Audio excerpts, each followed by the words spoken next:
Welcome to the Self-Awareness and Self-Compassion Podcast, formerly known as the Full Spectrum Feeling Podcast.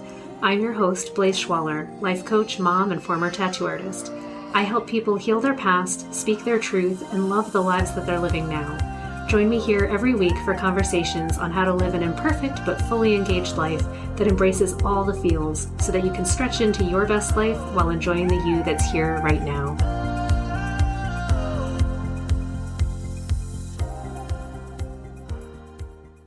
Hey guys, welcome back to Full Spectrum Feeling. It is Blaise, and this week I want to talk about kindness and speaking plainly. So talking about being polite versus being honest, and can you do both? How do we do both? What do we actually tend to do, and how does it screw us up in the process? So I've been thinking a lot about the ways that we hold back in conversation with people. And sometimes it's like people that we really care about and we don't want to hurt their feelings. Sometimes it's people that maybe we don't even care about as much, but we still want to be polite and we care about what they think about us. So we care about their feelings. We're trying to spare them perhaps, or say things in a way that maybe we wouldn't, or we decline to say things in an attempt to either look good, avoid a conflict, avoid having to go too much deeper, and what all of that means.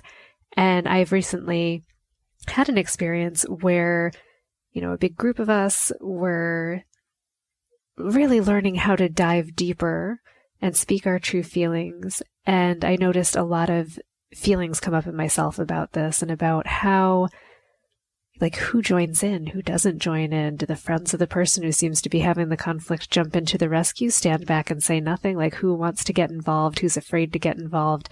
And am I just reading into things? And I was like, wow, I obviously am reading into things. I don't know. I actually cannot know what other people are thinking or feeling if they don't say what they think or feel.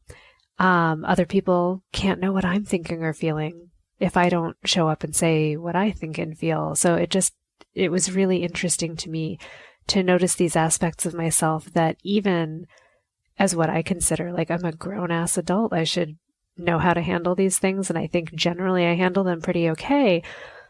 Having conflicts shows me where I still get really crunchy about having conflicts, about where I'm afraid to be disliked, about what I think might actually happen, about, ruffling someone's feathers and my fear of being wrong. What if I'm angry and I'm wrong? And actually that was the biggest thing that came up for me, is that often I'll avoid conflict for fear of, if I'm wrong about this conflict, if I bring something up and upset someone unnecessarily and I was wrong about my reasoning, if I said something and it was based on not a fact, maybe it was just a speculation or a misunderstanding, have I then damaged a friendship or a connection? And I have a really deep-seated fear of that. So I thought that would be interesting to explore today, because I know I'm not the only one who has this kind of fear come up. And it's ooh, like a glass in your belly when you're worried about someone maybe getting the wrong idea about you, or believing something about you, or judging you as, I don't know, my fear was that I'm stupid, or that I'm, not able to really understand things properly if I make a mistake. If I speak up and stand up for someone else, am I now also being thrown under the bus? It's this fear of taking sides, because I hate side taking. I don't ever want to take a side. And then I realized, well, not taking a side kind of doesn't help anything get resolved either. So I was just really struck by how complicated our lives are. And again, I look at my child and I see her dealing with all of these, learning how to have conflicts among her little friends. And, they're 5, they're 6 years old, and it's stressful. And I'm like, man, I want to be able to help her handle these things better. And at the end of it, all I can say is, you know what? You're going to say some things. You're going to feel some things. People are all going to make mistakes all around. And I think what it comes down to is this willingness to face things with kindness and with kind of an open awareness, an open heart, to be willing to hear maybe that other people weren't out to get you. Because I always feel, or at least I've cultivated spaces in my life where I don't think people are actually out to get anybody. So that's always nice. But even if you're in that safe of a space, we all still get scared. Holy crap, we really do. And how do we handle things and trust that even if we have conflict, that the people on the other side want to still reach out to us, want to still understand us, that we want to understand them, and that we could actually express fear, anger, hurt, all of those things and be received. And I think that's really what's so beautiful about learning how to disagree, dislike, and share that feeling with others, is that we can learn that other people can also dislike or distrust or have a different opinion than us, but still care about us very deeply. And that's something that I'm really letting into my awareness this week and building more opportunities into my life this week. And growing up and just living, I had the opinion and the understanding that, you can't like everyone. Everyone can't like you. And I guess that felt kind of harsh. And then I was like, well, you don't have to like everyone and everybody doesn't have to like you, which felt like basically the same thought, but a slightly different flavor. And what did I think about that? Mainly that it gave me permission to not seek everyone's approval, to not have to have conflict all the time or try to persuade other people to agree with me all the time. And I still think that's a really important part of my value system, is understanding that I don't need everyone to agree with me all the time, and I don't need to agree with them in order to still value them as human beings, but I can also choose where I'm going to spend my time and effort and where I want to spend my time. And equally, other people can. And in that manner, I gain that it lets me off the hook, that I don't have to go out and be a constant people-pleasing machine and just like lay down in the dirt and say, yes, let me serve you, let me do anything you want, and I'll agree with anything you say. It allows me to have more of a backbone and go, oh yeah, that's not something I do, so I'm going over here and I don't want to participate. And I see that this is happening over here and I don't want to be a part of it, so I'm not going to go over there. But what I didn't gain from that is learning that sometimes, we still have to stand up for ourselves. There are things that it's worthy of conflict. It's worthy of standing up for what we believe in. It's worthy of standing up for a friend or for a feeling or a value. And sometimes you do have to kind of walk yourself over there, I guess, and make your voice heard if you want anything to change. So I'm really pondering that very deeply this week as well, and going, how can I both have conflicts in which I'm willing to trust that I can be heard and received and still stand up for my values? How can I receive someone else's values even if it makes me mad or I'm not understanding or they have a way of communicating that's difficult for me, and still be present and aware enough without letting the emotions tip over to the point where I can't hear and I can't understand or I don't want to? I think that's the danger, is that when we get emotionally set off, it's like our ability to logic and reason, it's like the door just closes down, like the garage door goes down, and they could be talking and they might even be making sense, but we're just not really taking it in or listening because the anger is so big, or the stress or the fear, or whatever emotion it is. And we're like, nope, can't compute, too busy dealing with like reptile brain wanting to run away, hide, or kill something. I can't really take that in right now. Please leave a message. And then we don't get the message. Oh, yeah. So it's a jumble, right?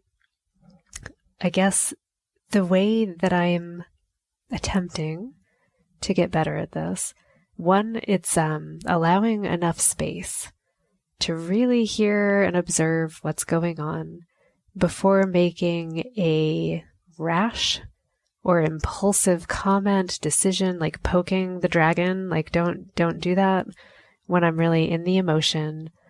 And the tack that I take is really, honestly, it's what I usually do, right? Is listen, try to be polite, try to assess what's going on and say what's necessary to a conversation, but not going too deep until I understand more. That's always been my tack, is I always want more information.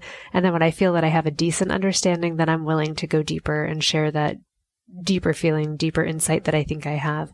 And now I'm pairing it with a more adult awareness to go, okay, this is what I think I'm seeing. This is the depth that I think I have. This is the depth of my feeling. And I might be wrong. I always have to add that as like, and am I missing something? Is there something else there that's, making me feel this way about the situation or seeing it this way? Is it only because I'm approaching from the east and you're on the west and it's completely different over there or whatever it is? And it's actually made life richer and more interesting. And at the same time, I am allowing that in the middle of it, before any conflict is resolved, before anything gets repaired or seen or understood, there might always be, honestly, there'll always be this roiling sea of emotions and perceptions that are based on my past and my feelings and my memories and how I think the world is put together, combined with someone else's, and they don't always match. It just gets crazy.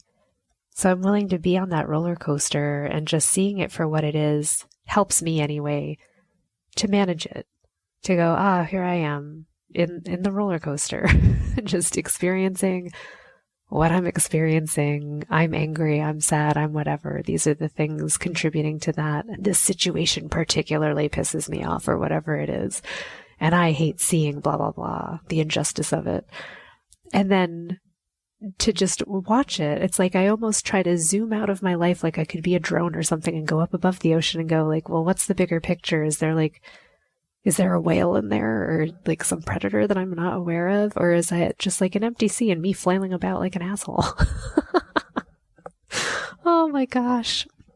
And being more willing to just notice like there might actually be rescue boats out there. Like there's friends, there's people, like there's kindness to be had. There's assistance to be had when I let it in.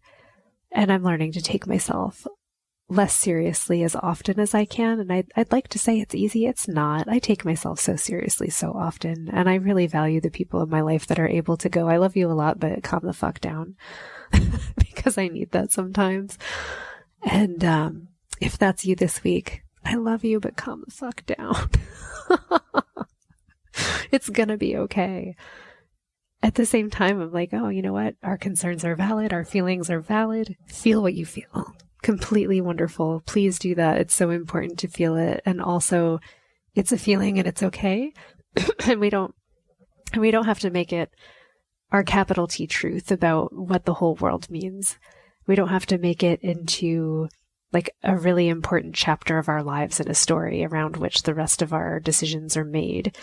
And I'm at this place of really enjoying deconstructing how many decisions I have on automatic, how many judgments I have on default, and, noticing what's worth holding on to and what's worth amplifying feeling about. And when it comes to my most stressful feelings, I'm choosing that amplifying them really only causes more distress and pain, and it seems to ripple out and cause other people distress and pain, and that's never an intention or something that I want or need in my life. I don't think any of us need any more stress, dear God, than we already have. So here's to hoping, not even hoping, just intending that we can all find a calm little sofa in our hearts where we can sit down, have a nice drink and relax, put a few ice cubes in, drink a tall glass of water, look at something beautiful, and just love ourselves. We're so human, we're so fragile, we have so much going on, and sometimes we all just need permission to have a break, and we need permission to have caused conflicts with other people that we care about, people that we love, and to still care about ourselves anyway, and to care about the other people, and realize that none of this ever has to be the end of the world. We always have a place to go from here. And it's interesting that having my own conflicts, my own thoughts, my own experiences of this, it really adds such a depth as I'm learning to help other people navigate their conflicts and their feelings. And, one of the important things that I really stand by is when I'm coaching people, and even when I'm just friends with someone, I don't try to walk someone out of a valley that I haven't gone out of myself. So there's lots of things that I've experienced that I'm comfortable saying like, oh yeah, that happened and I've gotten through it and I feel better and I know how to handle that. Okay. And I'm happy to share some tools, and I can hold a space of complete belief that you're going to get out of whatever situation you're in, because I know it's possible. Like, I just know it in my bones. I've done it. I've been there. I've helped you. I've helped me. Like, I know it's possible. And there are lots of other things where I'm still flailing in the mud. And if I'm there flailing in the mud, I can't help other people who are in that same situation. When I look at that, I go, oh my God, I agree with you. Oh my God, the mud, it's terrible. I hate it. Like, if I'm still there and I don't know that, like, there's a way to crawl out of the mud and take a shower, then I can't help you. And I'm appreciating more and more just the experience that we have being human, that we go through a whole life experience, that I can gain so many more experiences. And I have such appreciation for growing older and all of the shit that we go through and what it gains, right? Like, what it gives to us, like this richness of experience, this ability to help others, this ability to have a broader view. And you guys, my view keeps broadening. Life keeps on happening. Stuff is happening all over the place over here. So, may your experiences inform your life. May they be seen as a blessing and not a curse, even if you're in the thick of it right now. And trust me, I've been in the thick of it for a bit lately. I know that all of this stuff, it's there helping me. Maybe not in the moment, but over time, it's broadening the experience. It's giving us new tools. It's giving new perspective, and it's allowing, truly for me anyway, greater compassion for what everyone goes through. So I'm sending all of you out there listening today a huge hug and just some solidarity as you go through your stuff.